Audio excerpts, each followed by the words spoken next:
नमस्कार ओडिशा मु आकाश आपण मानक पई नेकी आसीछि आज सकाळर केतोटी गुरुत्वपूर्ण खबर सेति वीडियो को शेष पर्यंत देखिबा पई मोर अनुरोध। तेबे चलंतु आज सकाळर खबर ऊपर नजर पकेइबा। प्रथम खबर फेब्रुआरी 17 तारिख रु आरंभ होब बजेट अधिवेशन। यह पूर्व 12 तारिख में बसिब सर्वदलीय बैठक। यह बैठक उभय सरकारी और विरोधी दल विधायक जोगदे आगत होबाकु थिबा बजेट को नहीं पुंखानुपुंख आलोचना करेंगे। मुख्यमंत्री को अध्यक्षतार यह बैठक बसिब। एथिरे बजेट रे कहा पाई कौन रहिबो ताहारी उपरे रहिছে सबिंको नजर। फेब्रुआरी 1 तारिख रे संसदर बजेट उपस्थापन करथिले केंद्र मंत्री निर्मला सीतारमण बोली खबर मिली। परवर्ती खबर देखंतु आसिला बड़ खबर डेरी न करी शीघ्र बैंक जाए या करंतु एक्टिवेट नहले मार्च 8 रे आसीबोनी 10,000 टंका। मन देखि शुणुतो सुभद्रा टंका पाई नथिबा हिताधिकारी को पुणी थर परामर्श देले उपमुख्यमंत्री प्रभाती परिडा।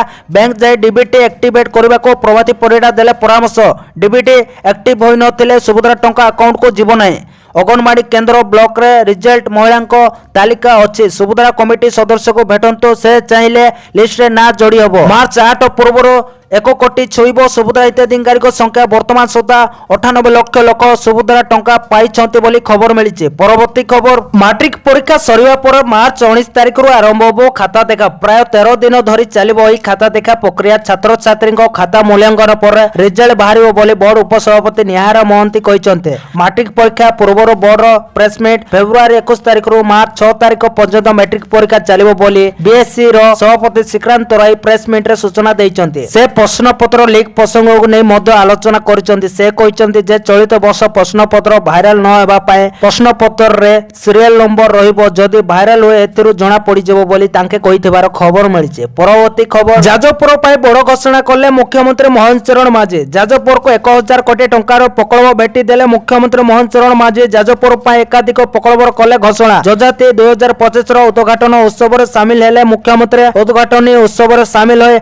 कले बड़ घोषणा। 50 कोटी टंकार मां बिरजा मंदिर उन्नतीकरण करा जिवो। 30 कोटी टंका व्यय निर्माण होबो नूतन बस टर्मिनाल। 1000 सीट विशिष्ट टाउन हॉल निर्माण पाए मुख्यमंत्री मोहन चरण माझी कले बड़ घोषणा बोली खबर मिली। परवर्ती खबर महाकुंभ को जाई यात्री हटोटा संगम स्टेशन रे ताला। संगम रेल स्टेशन रे जमुतबा भिड़ को दृष्टि रखी संगम स्टेशन रेल कर्तृपक्ष स्टेशन बंद निष्पत्ति नैचंते। स्टेशन को कर्मचारी आसबे ऑफिशियल काम होबो किंतु साधारण लोकन को पय स्टेशन बंद रहइबो बोली जणा पड़िছে।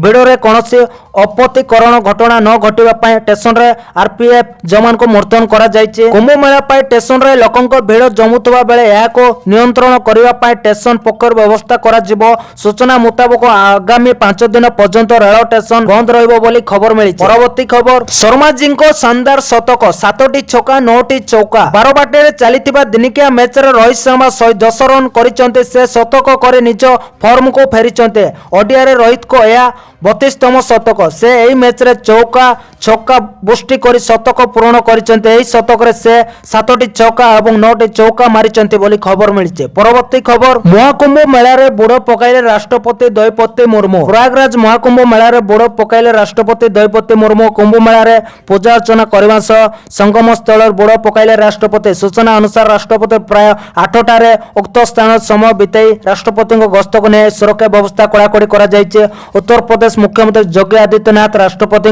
उपस्थित अछंती। महाकुंभ केवल देश में नुहे बरं विदेश में आकर्षण एक प्रमुख केन्द्र पलटिছে। एपर्यंत संगम 50 कोटी अधिक लोक स्नान कर सारी। प्रधानमंत्री नरेंद्र मोदी एवं गृहमंत्री अमित शाह पर सोमवार दिन देशर राष्ट्रपति द्रौपदी मुर्मू प्रयागराज में पहुंची संगम पवित्र बुड़ पकई। समय उत्तर प्रदेश राज्यपाल आनंदीबेन पटेल एवं राज्य मुख्य योगी आदित्यनाथ उपस्थित अच्छा खबर मिली। परवर्ती खबर मुख्यमंत्री को बड़ घोषणा एणिकी नवम दशम पिला मध्याह्न भोजन। विद्यालय रे पिला मानक उपस्थापना वृद्धि करबा पय ओडिशा सरकार बड़ निष्पत्ति नैचंती। एणिकी विद्यालय रे नवम एवं दशम पिला मानक मध्याह्न भोजन मिलिबो। पूर्व अष्टम श्रेणी जाए मध्याह्न भोजन मिलुथिबा बेले एतिरे एबे एई दुई श्रेणी सुविधा पाइबे। कटक रे एक कार्यक्रम रे जगदे मुख्यमंत्री एई घोषणा करिसंती बोली खबर मिलिছে। परवर्ती खबर पुत्र संतान जन्म हेले मिलिबो 10,000 टंका। जानतु झियो ବର୍ଷକୁ କେତେ? ଏହି ଯୋଜନାରେ ପୁତ୍ର ସନ୍ତାନ ଜନ୍ମ କ୍ଷେତ୍ରରେ 10,000 ଟଙ୍କା ପ୍ରଦାନ କରାଯିବ। ତେବେ କନ୍ୟା ସନ୍ତାନ ପାଇଁ ପୂର୍ବରୁ 10,000 ଟଙ୍କା ଦିଆଯାଉଥିବା ବେଳେ ମିଳିତ ଯୋଜନାରେ 12,000 ଟଙ୍କା ଦିଆଯିବ। ସର୍ବାଧିକ 2ଟି ସନ୍ତାନ ଜନ୍ମ କ୍ଷେତ୍ରରେ ଏହି ସହାୟତା ମିଳିବ। ତେବେ ପିଭିଟିଜି ମାନଙ୍କ କ୍ଷେତ୍ରରେ 2ଟି ସନ୍ତାନ ସୀମା ଲାଗୁ ହେବ ନାହିଁ। ଏଥିରେ ସହାୟତା କରୁଥିବା ଅଙ୍ଗନବାଡି କର୍ମୀ ମାନଙ୍କୁ 200 ଟଙ୍କା ବଦଳରେ 250 ଟଙ୍କା ଏବଂ ଅଙ୍ଗନବାଡି ସହାୟକ ମାନଙ୍କୁ 50 ଟଙ୍କା ପରିବର୍ତ୍ତେ 150 ଟଙ୍କା ପ୍ରୋତ୍ସାହନ ରାଶି ମିଳିବ। ଏହି ଉଭୟ ଯୋଜନାର ସମ୍ମିଳିତ କାର୍ଯ୍ୟକାରିତା ପାଇଁ ଆସନ୍ତା ଆର୍ଥିକ ବର୍ଷରେ ପ୍ରାୟ 511 କୋଟି ଟଙ୍କା ଖର୍ଚ୍ଚ ହେବ ବୋଲି ଆକଳନ କରାଯାଇଛି। ଏଥିପାଇଁ କେନ୍ଦ୍ର ସରକାର 115.97 କୋଟି ଟଙ୍କା ପ୍ରଦାନ କରିବା ଥିବା ବେଳେ ରାଜ୍ୟ ସରକାର 395.75 କୋଟି ଟଙ୍କା ଯୋଗାଇ ଦେବେ। ଏହାଦ୍ୱାରା ପ୍ରାୟ 4,50,000 ଗର୍ଭବତୀ ଓ ଅସୁସ୍ଥୀ ମହିଳା ଉପକୃତ ହେବାର ସମ୍ଭାବନା ରହିଛି ବୋଲି ଖବର ମିଳିଛି। ପରବର୍ତ୍ତୀ ଖବର, ପୁଣି ଧାନର ସହାୟକ ମୂଲ୍ୟ ବଢ଼ାଇ ପାରନ୍ତି କେନ୍ଦ୍ର ସରକାର। ଡାଲି ଓ ତୈଳ ଜାତୀୟ ଦ୍ରବ୍ୟ ବି ବଢ଼ିପାରେ ସହାୟକ ମୂଲ୍ୟ। କେନ୍ଦ୍ର ଆଗରେ ପ୍ରସ୍ତାବ ରଖିଲେ ପୂର୍ବ ଭାରତ ରାଜ୍ୟର ପ୍ରତିନିଧି ମଣ୍ଡଳ। ରାଜ୍ୟ ଅତିଥି ଭବନରେ ବସିଥିବା ବୈଠକରେ ରଖିଲେ ପ୍ରସ୍ତାବ। ଧାନ, ଗହମ ଓ ଡାଲି ଉତ୍ପାଦନ ଦରର ତଥ୍ୟ ଦେଲେ ପୂର୍ବ ଭାରତର ରାଜ୍ୟ। ଏମଏସପି ମୂଲ୍ୟ କେତେ ବୃଦ୍ଧି କଲେ ଚାଷୀ ଉପକୃତ ହେବେ, ସେ ନେଇ ହୋଇଛି ଆଲୋଚନା। ଖୁବ୍ ଶୀଘ୍ର ରାଜ୍ୟଗୁଡ଼ିକ ଲିଖିତ ଆକାରରେ କେନ୍ଦ୍ରକୁ ପ୍ରସ୍ତାବ ଦେବା ନେଇ ହେଉଛି ଚର୍ଚ୍ଚା। କେନ୍ଦ୍ରରେ ନୂଆ ସରକାର ଗଠନ ହେବା ପରେ ଧାନର ସର୍ବନିମ୍ନ ସହାୟକ ମୂଲ୍ୟ ଏମଏସପି ମୂଲ୍ୟ ବୃଦ୍ଧି କରିଥିଲେ। କେନ୍ଦ୍ର ସରକାର ଧାନ କ୍ୱିଣ୍ଟାଲ 2300 ଟଙ୍କାକୁ ବୃଦ୍ଧି କରାଯାଇଥିଲା। ପୂର୍ବ ବର୍ଷ ଦର ଅପେକ୍ଷା 117 ଟଙ୍କା ବୃଦ୍ଧି କରାଯାଇଥିଲା। ଧାନ ସହିତ 14ଟି ଫସଲର ଦର ମଧ୍ୟ ବୃଦ୍ଧି କରାଯାଇଥିଲା। 2024-25 ବର୍ଷ ପାଇଁ କେନ୍ଦ୍ର ସରକାର ଖରିଫ ଫସଲର ଏମଏସପିରେ ବୃଦ୍ଧି ହୋଇଥିଲା। ପୁଣି ଧାନର ସହାୟକ ମୂଲ୍ୟ ବଢ଼ାଇ ପାରନ୍ତି କେନ୍ଦ୍ର ସରକାର, ସେ ନେଇ ଚର୍ଚ୍ଚା ହେଉଥିବା ଦେଖିବାକୁ ମିଳୁଛି ବୋଲି ଖବର ମିଳିଛି। ପରବର୍ତ୍ତୀ ଖବର, ମୁଖ୍ୟମନ୍ତ୍ରୀଙ୍କ ବଡ଼ ଘୋଷଣା, ଅନ୍ତର୍ଦୟ ଯୋଜନାରେ ମିଳିବ ପକ୍କା ଘର। ମୁଖ୍ୟମନ୍ତ୍ରୀ ମୋହନ ଚରଣ ମାଝୀ ଶନିବାର ଏକ ବଡ଼ ଘୋଷଣା କରିଛନ୍ତି। ଏଣିକି ହିତାଧିକାରୀଙ୍କୁ ଅନ୍ତର୍ଦୟ ଯୋଜନାରେ ପକ୍କା ଘର ମିଳିବ। ଏହାକୁ କ୍ୟାବିନେଟ ମଞ୍ଜୁରୀ ମିଳିଥିବା ମୁଖ୍ୟମନ୍ତ୍ରୀ ସୂଚନା ଦେଇଛନ୍ତି। ଆବାସ ଯୋଜନାର ବଞ୍ଚିତ ଲୋକଙ୍କୁ ଏହି ଯୋଜନାରେ ଘର ମିଳିବ। 3 ବର୍ଷରେ 2,25,000 ହିତାଧିକାରୀଙ୍କୁ ଘର ପାଇବେ। ଘର ପାଇଁ 1,20,000 ଟଙ୍କାର ଆର୍ଥିକ ସହାୟତା ମିଳିବ ବୋଲି ମୁଖ୍ୟମନ୍ତ୍ରୀ କହିଛନ୍ତି। ସେହିପରି ପିଏମ୍ ଆବାସ ଯୋଜନାରେ 4 ଏବଂ 6 ମାସରେ ଘର ନିର୍ମାଣ କାମ ସାରିଲେ ବୋନସ ମିଳିବ। ପରବର୍ତ୍ତୀ ଖବର, ପେନସନକୁ ନେଇ ବଡ଼ ଘୋଷଣା କଲେ ମୁଖ୍ୟମନ୍ତ୍ରୀ। ଏକୀକୃତ ପେନସନ ଯୋଜନା ଉପରେ କ୍ୟାବିନେଟ ମୋହର ଲଗାଇଛନ୍ତି। ମୋହନ ସରକାର ଗତ 2024 ଅଗଷ୍ଟ 24ରେ ଏକୀକୃତ ପେନସନ ଯୋଜନାକୁ ମଞ୍ଜୁରୀ ପ୍ରଦାନ କରିଥିଲା କେନ୍ଦ୍ର କ୍ୟାବିନେଟ। ଆସନ୍ତା 2025 ଏପ୍ରିଲ 1ରୁ ଏହା କାର୍ଯ୍ୟକ୍ଷମ କରାଯିବ। ଯେଉଁ କର୍ମଚାରୀମାନେ ଏନପିଏସ୍ ବ୍ୟବସ୍ଥାରେ ପେନସନ ପାଇବା ପାଇଁ ଯୋଗ୍ୟ ବିବେଚିତ ହୋଇଛନ୍ତି ସେମାନଙ୍କ ପାଇଁ ଏହି ବ୍ୟବସ୍ଥା ଲାଗୁ କରିବା ନିମନ୍ତେ ରାଜ୍ୟ କ୍ୟାବିନେଟ ସ୍ଥିର କରିଛନ୍ତି। 25 ବର୍ଷର ସର୍ବନିମ୍ନ ଯୋଗ୍ୟତା ଅର୍ଜନକାରୀ ସେବା ଅବଧି ପାଇଁ ଅବସର ପୂର୍ବରୁ 12 ମାସରେ ମିଳିଥିବା ହାରାହାରି ମୂଳ ଦରମା ବା ବେସିକ ପ୍ରେତ 50% ହାରରେ ପେନସନ ମିଳିବ। ସର୍ବନିମ୍ନ 10 ବର୍ଷ ଚାକିରି ଅବଧି ଠାରୁ ଆରମ୍ଭ କରି 25 ବର୍ଷ ପର୍ଯ୍ୟନ୍ତ ଚାକିରି ଅବଧି କ୍ଷେତ୍ରରେ ପେନସନର ଆନୁପାତିକ ଭାବେ ମିଳିବ। ସେହିପରି ମୃତ୍ୟୁ ପୂର୍ବରୁ କର୍ମଚାରୀ ପାଉଥିବା ପେନସନ 60% ହାରରେ ପାରିବାରିକ ପେନସନ ମିଳିବ। ସର୍ବନିମ୍ନ 10 ବର୍ଷ ଚାକିରି ଅବଧି ସାରି ଅବସର ନେବା ପରେ ମାସିକ 10,000 ଟଙ୍କା ପେନସନ ମିଳିବ। ପ୍ରତ୍ୟେକ ସମ୍ପୂର୍ଣ୍ଣ 6 ମାସ ସେବା ପାଇଁ ଅବସର ତାରିଖରେ ମିଳୁଥିବା ମାସିକ ପାରିଶ୍ରମିକର 10 ମାସ ଏକକାଳୀନ ରାଶି ଭାବେ ମିଳିବ।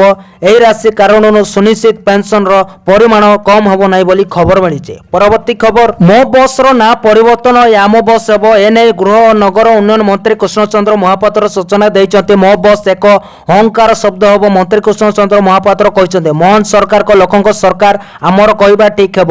ଏହା ସହ ସେ କହିଛନ୍ତି ଦୁର୍ଘଟଣା ରୋକିବାକୁ ବସ୍ ଆଗରେ ଓ ପଛରେ କ୍ୟାମେରା ଲାଗିବ। ଡ୍ରାଇଭର ଆଲର୍ଟ ରହିପାରିବ। ବସ୍ରେ ଆଡମ୍ ମଧ୍ୟ ଲାଗିବ। ଯଦି ଡ୍ରାଇଭର ଆଖି ଲାଗିଯାଏ ତାହେଲେ ସାଇରନ୍ ବାଜିବ। ନିକଟରେ ମୋ ବସ୍ ଧକ୍କାରେ ନାବାଳିକାଙ୍କ ମୃତ୍ୟୁ ଘଟିଥିଲା। ନନ୍ଦନକାନନରେ ଥାନା ରଘୁନାଥପୁରରେ ମଙ୍ଗଳବାର ଏହି ଦୁର୍ଘଟଣା ଘଟିଥିଲା। ମୃତ ନାବାଳିକାଙ୍କ ବୟସ 13 ବର୍ଷର ଥିଲା ବୋଲି ଖବର ମିଳିଛି। ପରବର୍ତ୍ତୀ ଖବର, 314 ବ୍ଲକ ପାଇଁ ଖୁସି ଖବର, ମୁଖ୍ୟମନ୍ତ୍ରୀଙ୍କ ବଡ଼ ଘୋଷଣା। ରାଜ୍ୟ କ୍ୟାବିନେଟରେ 11ଟି ପ୍ରସ୍ତାବର ମୋହର ବାଜିଛି। ତୃଣମୂଳ ସ୍ତରରେ କ୍ରୀଡ଼ା ଭୂମି ବିକାଶ ପାଇଁ 314 ବ୍ଲକରେ ବ୍ଲକ ସ୍ତରୀୟ ଷ୍ଟାଡିୟମ ନିର୍ମାଣ ହେବ। କ୍ରୀଡ଼ା ଓ ଯୁବ ସେବା ବିଭାଗ ତରଫରୁ ଯେଉଁ ପିଲାମାନେ ଭଲ ପ୍ରଦର୍ଶନ କରନ୍ତି ସେମାନଙ୍କୁ ବ୍ଲକ ହେଡକ୍ୱାର୍ଟର କିମ୍ବା 5 କିମି ଭିତରେ ଷ୍ଟାଡିୟମ ତିଆରି ହେବ।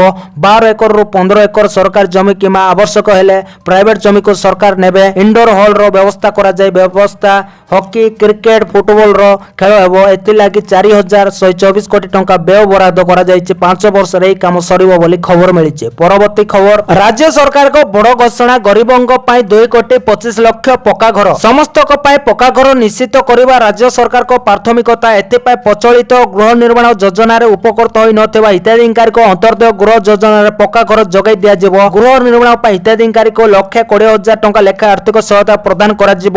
ଆଗାମୀ 3 ବର୍ଷରେ ଏଭଳି 2,25,000 ଘର ନିର୍ମାଣ କରାଯିବ। ଏଥି सकाशे मोट 7,550 कोटी टंकार व्यय बराद को कैबिनेट मंजूरी देथिबा नै शनिवार मुख्यमंत्री मोहन चरण माझी सूचना दैछन्ते। शुक्रवार लोकसभा भवन अनुष्ठित कैबिनेट बैठक में 11 प्रस्ताव को अनुमोदन करा जायते बोली खबर मिली। परवर्ती खबर महिला मानक पई खुशी खबर मार्च रे एकाथरे आसीबो 10,000 सुविधार टंका। महिला मानक पई बड़ घोषणा आसंता मार्च मासरे 5,000 नुए अकाउंट को आसीबो एकाथरे 10,000 सुविधार टंका। उपकृत हेबे कोटी कोटी महिला हेले ता पूर्व आपनक अकाउंट रे जदि किछि समस्या रहिछि प्रथमे तार समाधान करंतु आउ सुविधा योजनार लाभ उठांतु एकाथरे 10,000 सुविधार टंका पांतु। जदि देखिबा एबे सुधा पाखापाखि 1 कोटी महिला सुविधार टंकार 5,000 लेखाए पाई सारी अर्थात प्रथम किस्तिर चतुर्थ पर्याय टंका महिला अकाउंट को गत 8 तारिख दिन पठाई सारी मुख्यमंत्री। हेले एबे भी अनेक महिला एही सुविधा योजना वंचित अछंते जेहेतु सेमानक अकाउंट किमा आधार कार्ड रे किछि त्रुटि रहिछि तेणु से माने टंका पाई पारु नांते। तेणु मनर आशंका आसुछि कि आउ नुआ हिताधिकारी को सुविधा टंका मिलिबो कि नाही। अनेक समय रे देखिबा को मिलिछि उप मुख्यमंत्री प्रभाती परिडा सुविधा योजना संपर्क रे बारंबार अपडेट देइथांते। जदि केही एही योजना वंचित अछंते एवं से माने स्कीम रे शामिल हेबा पय योग्य सेमानक अकाउंट किमा आधार कार्ड रे थिबा त्रुटि संशोधन करबा को कहउचंते। हे चतुर्थ किस्ती सारी थिले भी अनेक योग्य हिताधिकारी टंका पाई पारि नांते। तेणु सेमानक मनर द्वंद्व सृष्टि होछि कि सेमाने आउ टंका पाई पारिबे कि नाही। आमे एटी कहि रखिबा पई चाहबु कि जदि आपण योग्य आउ टंका पाई नांते ताले आपण को टंका मिलिबो। ता पूर्व आपणकर भूल को संशोधन करंतु आउ आसंदा मार्च 8 तारिख रे दिया जिबा को थिबा द्वितीय किस्तीर लाभ उठांतु। कारण आपण जदि प्रथम किस्ती पाई नांते ताले द्वितीय किस्ती रे एकाथरे 10,000 टंका पाइबे आउ जेउ माने प्रथम किस्ती पाइचंती सेमानको 5,000 टंका मिलिबो बोली खबर मिलिছে। परवर्ती खबर खाद्य जोगाण मंत्री कृष्ण चंद्र पात्र राशन कार्ड इक्वाइस अवधि को नहीं रविवार एक बड़ घोषणा करिसंते। मंत्री कहते 15 तारिख राशन कार्ड इक्वाइस अवधि सरिबो यापर आउ तारीख बड़ा जीव ना। अयोग्य हिताधिकारी कार्ड न फेराइले तांको प्रति कड़ा कार्यानुष्ठान ग्रहण करा जीवो बोली मंत्री कहते। वर्तमान सुधा 36,85,496 जन हिताधिकारी इक्वाइस करिनाते। 8 लाख आयकर दाता भी हाताइचंते राशन कार्ड। स्वास्थ्य कार्ड हाताइबा को राशन कार्ड नैथिले 12,000 चाकरिया बड़ बड़िया राशन कार्ड फेरई सारिलेनी बोली मंत्री सूचना दैचंते। सूचना जोग एबे राशन कार्ड हिताधिकारी को इक्वाइस अपडेट करिनाते ना एवं आधार कार्ड जांच पर हिताधिकारी को दस्तखत निया जाउची। किछि स्थान रे आई स्कैन मध्य करा जाउची। परिवार जो सदस्यक नाम राशन सामग्री मिलुची सेमानकर जांच करा जाउचे परे इक्वाइस माध्यम रे डीलर अपडेट करूचंते। अन्य पके एही इक्वाइस अपडेट को नै चिंता रे पड़िचंते हिताधिकारी। घरर अनेक सदस्य बाहर राज्य एपरिक देश बाहर काम करूचंते। सरकार निर्धारित करुवा मासक मध्य समस्ते केमिति आसे बायोमेट्रिक देवे बोले हिताधिकारी को प्रश्न उठाइतिले। एही अवधि को बढ़ाइबा पई हिताधिकारी को पक्षर जोरदार दाबी करथिले बोली खबर मिलिছে। तो दर्शक बंधु ए आज सकाळर केतोटी गुरुत्वपूर्ण खबर। वीडियोटी जदि भल लागिछि लाइक करबा सहित आम चैनल को सब्सक्राइब करंतो। आ वीडियो को शेष पर्यंत देखिथिबारु आपण मानको बहुत बहुत धन्यवाद।